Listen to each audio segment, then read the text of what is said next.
possibly so everybody will get to at one point or another. That's like Sasha. There are 3 wolves in here. Let me introduce you to our wolf pack real quick. The very, very far left one, the light one that's kind of back by the back fence is Roland. The light one that's standing right here kind of looking at us up closer is Trekkie. And then there's a darker gray one named Alpha who right there. Under the platform. Oh, she is underneath her platform over there. She's playing peekaboo with you guys. Alright, so I'm going to kind of slide the...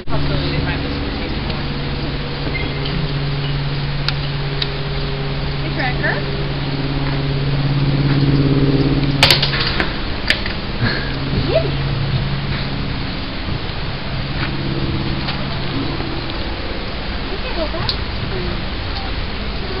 So, as the alpha male, Trekkie, and the most playful one, Trekkie is investigating first, and he's very intrigued by it, which is a good sign. Hope came out to check it out, but this is more Trekkie's thing. Now, her walking away doesn't mean that Trekkie's the one in charge. Like the lemurs, the best form of enrichment for wolves, we can give wolves is social interaction with other wolves. They're a pack animal. They like to live in groups. So our wolf collection started with only 1 wolf, and then we knew it would quickly grow, because you don't want just 1 wolf. You want them to be happy living with other wolves. Hopa, for example, was a very big recluse before we got these 2 boys. She was very skittish around people. She had been found when she was hit by a car. She had been, as far as we can tell from coinciding stories and records, she had been privately owned, and then her owners had given her away to someone else when she started tearing apart their home, which the breeder told them that she would do. And then that someone else tied her up in the backyard on a chain, thought she would be fine. She got out immediately because she's a wolf. And she was found when she was hit by a car, and then found at a nearby construction site. She came to live here, and she was very, very skittish of people, understandably. Hadn't had the best experiences. And so about 9 years later, we finally were at a place where we could accept some puppies. So we found another facility who had an unexpected litter. They were told a female was spayed. She went in with a male, outlaw puppies. And so they needed a home for them. And so we took 2 males, and that was Trekkie and Roland. And so Trekkie and Roland basically brought Hopa immediately out of her shell. We saw an immediate...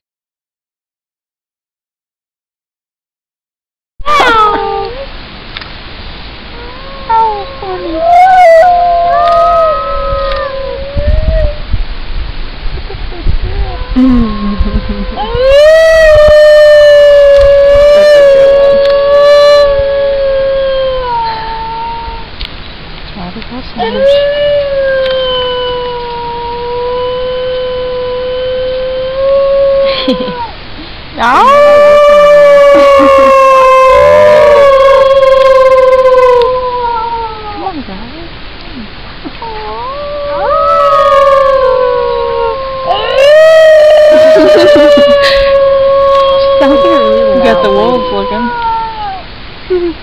The wolves are checking out.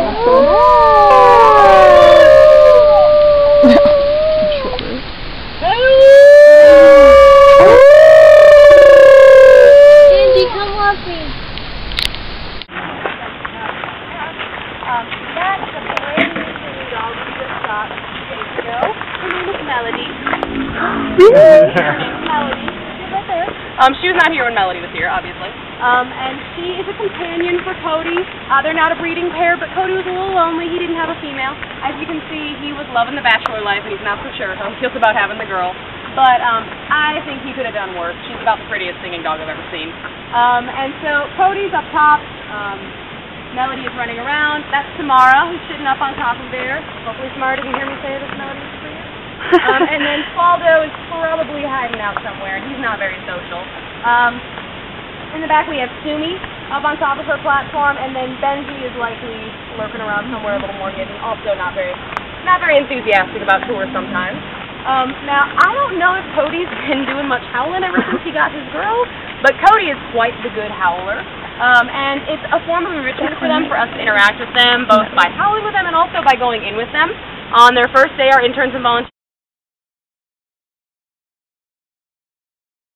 So, this is actually, let me see your tail, sweetie. Are you Foxy or Roxy? You can go around me if you want to.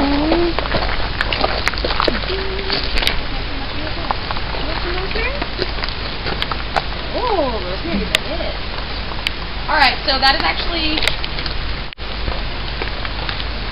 most likely going to do what foxes do best, and bury it.